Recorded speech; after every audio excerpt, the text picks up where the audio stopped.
बिस्मिल्लाहिर्रहमानिर्रहीम। अस्सलाम वालेकुम। मैं हूं अली हुसनैन। आज पाकिस्तान में इंसाफ का कत्ल हुआ, सरेआम कत्ल हुआ, लेकिन इसके बरक्स चाइना में आज इंसाफ का बोलबाला हुआ। दो अलग स्टोरियां हैं। मैं पहले पाकिस्तान से शुरू करता हूं कि पाकिस्तान इस दफ़ा इंसाफ के मामले में बहुत पीछे चला गया है। आलमी जो रैंकिंग है उसकी दर्जाबंदी में पिछले साल पाकिस्तान 137 नंबर पे था, अभी ये 160 के जो नंबर से क्रॉस कर गया है। लेकिन देखें, आज जब इमरान खान को साइफर केस में जब पेश किया गया अबुल हसनात की अदालत में, तो इस शख्स का जो रवैया है, जो इसका जो पिछले कुछ दिनों से ये 7 दिन छुट्टी पे चला गया, इसकी बीवी बीमार थी, उसकी तबीयत इतनी ठीक थी, फिर उसने कहा जी वकीलों को कहने लगा आपकी बीवी होगी, आपको पता चल जाएगा। क्या ये दुनिया बगैर बीवी से चल रही है? आपके ही बीवी की ईमानदारी से ही मुल्क चल रहा था, जब आपकी फैमिली चल रही है। मुल्क का एक बड़ा हाई प्रोफाइल बंदा जेल में बंद है और आपको ने इस केस को अभी तक सीरियस नहीं लिया। सुबह जब इमरान खान के 9 बजे के करीब ये केस स्टार्ट हुआ, ये इन कैमरा इजलास था, सॉरी केस था, लेकिन इसमें देखें कि बहुत से वकला थे, मीडिया के लोग थे, शामिल थे। जो इमरान खान के जो वकील हैं सलमान सफदर, उन्होंने पहले दलाइल शुरू किए। उन्होंने कहा जी पहली बात ये है कि साइफर केस में 3 बंदे मतलूब हैं, 4 आदमी मतलूब हैं, सॉरी 4 में से एक की तो जमानत होगी असद उमर की, और दूसरे की जो है जो बंदा प्रिंसिपल सेक्रेटरी था इमरान खान का, वो किधर है? उसे भी बुलाएं ना, उसके ऊपर कोई पर्चा है ना उसकी कोई जमानत हुई है।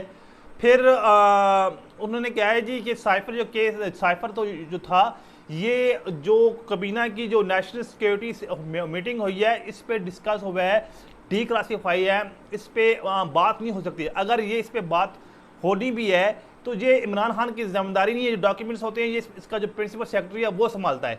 फिर उन्होंने इसमें भी कहा है कि जो इसका वजारत दाखिला का अनवाल होना नहीं बनता था, ये वजारत खारजा का मामला है। ये जो साइफर था ये वजारत खारजा के पास था, वजारत दाखिला इस मामले में क्यों अनवाल हुआ? दूसरा उन्होंने कहा जी इमरान खान के साथ जिस तरह का जो केस बनाया गया, वो मुल्क का एक साबका वज़ीर आज़म है और इस कोई कलभूषण या अभिनंदन नहीं है जिस पे आप सीक्रेट एक्ट का केस करेंगे। फिर उन्होंने कहा जी इन इमरान खान के ऊपर जो केसेस हैं ये 71 साल की, कहते हैं ना कि एज के बाद जाके हुए हैं केसेस ये, क्योंकि ये एक सियासी इंतकाम है। फिर बाबर अमान ने भी दलाइल दिए, लेकिन दलाइल बड़े ज़बरदस्त दिए पीटीआई के वकला ने। सब पर उम्मीद थे कि इमरान खान की आज ज़मानत हो जाएगी, शाह महमूद कुरैशी की भी ज़मानत हो जाएगी। तो बाद में जो दूसरी साइड के जो वकील थे उन्होंने कहा जी कि ये जितने भी लोग खड़े हैं, ये सब वीडियोस बना रहे हैं, ये है वो है, इनको अदालत से बाहर निकालें।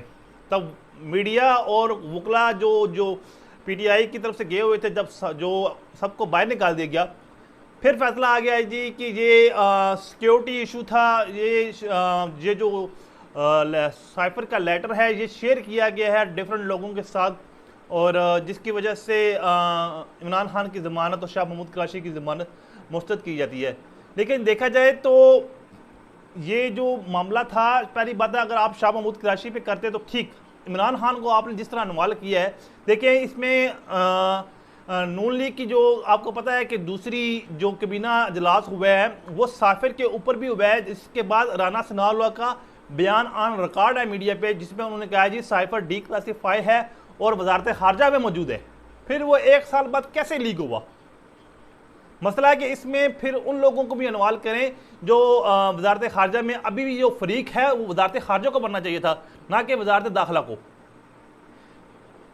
फिर अबू हसनात ने 4 बजे दाखिला दे दिया। अभी जो भी होगा, वो जो वकला हैं वो दोबारा जाके केस करेंगे हाई कोर्ट में। केस में लिखना कुछ नहीं है, ज़ाहिर बात है इतना हाई प्रोफाइल केस नहीं है जो इमरान खान के ऊपर लग जाएगा। इमरान खान की ज़मानत हुई, ये इमरान खान के साथ अभी तक लग रहा है कि डील नहीं हो रही। कहते हैं अभी तक इमरान खान के साथ मामला कहते हैं पैच नहीं हो रहे। करना क्या है इमरान खान, के साथ करेगा क्या? उन्हें डर है कल जी वज़ीर आज़म बन गया तो हमारे साथ क्या करेगा, हमें छोड़ेगा नहीं। वो अपनी जमानतें मांग रहे हैं, अपनी सिक्योरिटी मांग रहे हैं। देखें चाइना में आज भी एक बड़ा तारीखी फैसला हुआ है जिसपे उन्होंने उनके जो एक हाई प्रोफाइल जो बंदा है उसको सजाए मौत दे दी गई है। ये होता है इंसाफ।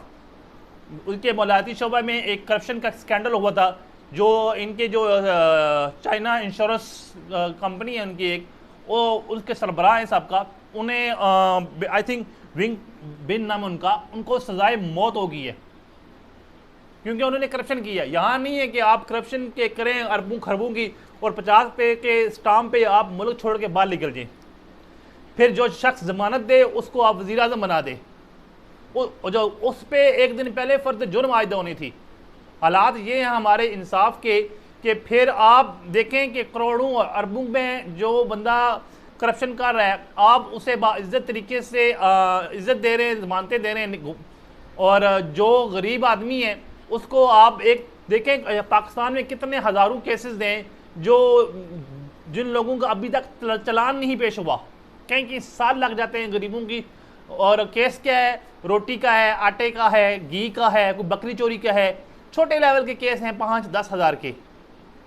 बंदे की 3-3 साल 5-5 साल कीमती लाइफ बंदे की जेल में साड़ देते हैं। और हमारे जज साहब कहते हैं कि ये हमारा ये जो सिस्टम है ये बड़ा कमज़ोर है। तो सिस्टम किसने ठीक करना है? अगर आप लोग सिस्टम ठीक नहीं कर सकते तो आपका इस कहते हैं ना मनसब पे बैठना का हक नहीं है। वाकई एक ऐसे लीडर को चाहिए जो सिस्टम को कहते हैं ना, इस जो जंग आलूद सिस्टम है इसको तजाब से वुजू देने वाली बात है, तजाब से धोएंगे ये सिस्टम ठीक होगा।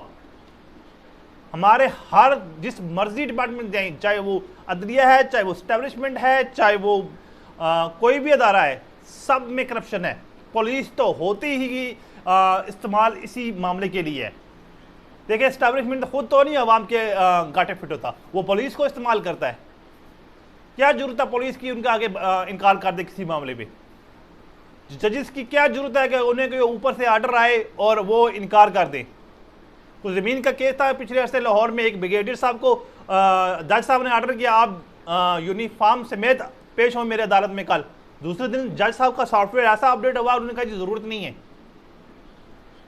मसला ये है कि हमें ये सिस्टम ठीक करना होगा, इस्टेब्लिशमेंट को सियासत से निकालना होगा, सरहदों की रखवाली करनी होगी। कश्मीर का मामला आज भी लटका हुआ है, जो इनकी जिम्मेदारी थी। अल्लाह करे पाकिस्तान के हालात ऐसे हों कि पाकिस्तान की जो फ़ौज है ये मुल्क की सरहदों तक रहे, इस्टेब्लिशमेंट सियासत से अलग हो जाए, और ये जो हमारे जो कहते हैं ना अदलिया और ये जो हमारे बाकी इलेक्शन कमीशन हो गया, पुलिस होगी, ये अदारे अच्छे से काम करें, तब मुल्क तरक्की करेगा। जब हम खुद कोशिश करेंगे तब तरक्की होंगे। आज मैं एक बंदे की पोस्ट पढ़ा था कि गुलाम कौमों को फिर जब वो गुलाम की आदी हो जाए ना, फिर उनको लगाम की ज़रूरत नहीं रहती, क्योंकि वो गुलाम ही रहते हैं। आज़ादी के लिए कुर्बानी देनी पड़ती है, एक कदम आगे आना पड़ता है। अल्लाह करे पाकिस्तान के हालात ठीक हों। पाकिस्तान की जो अभी मामला जा रहे हैं महंगाई के वाले से बहुत ख़तरनाक हैं।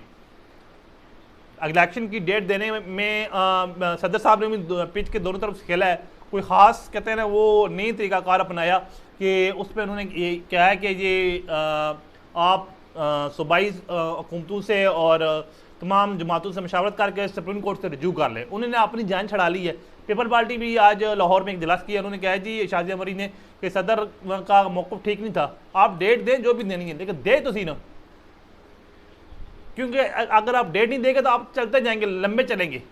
मुझे लग रहा है शायद ये केयर टेकर लंबा चलना चाहती है, लेकिन पीपल पार्टी जिस तरह खेल रही है, अगर इमरान खान बाहर आता जाएगा तो फिर ये मजबूर हो जाएंगे डेट देने को, और अब देनी पड़ेगी इनको डेट, क्योंकि एक जमहूरी मुल्क है ना कि एक जिसमें कह सकते हैं एक अमरीत नहीं इस मुल्क में कि आप अपनी मर्ज़ी में यहाँ अपने फैसले मन मर्ज़ी से नाफज कर लें। मुझे दीजिए इजाज़त, नेक्स्ट मिले दोबारा मिलते हैं। अल्लाह हाफ़िज़।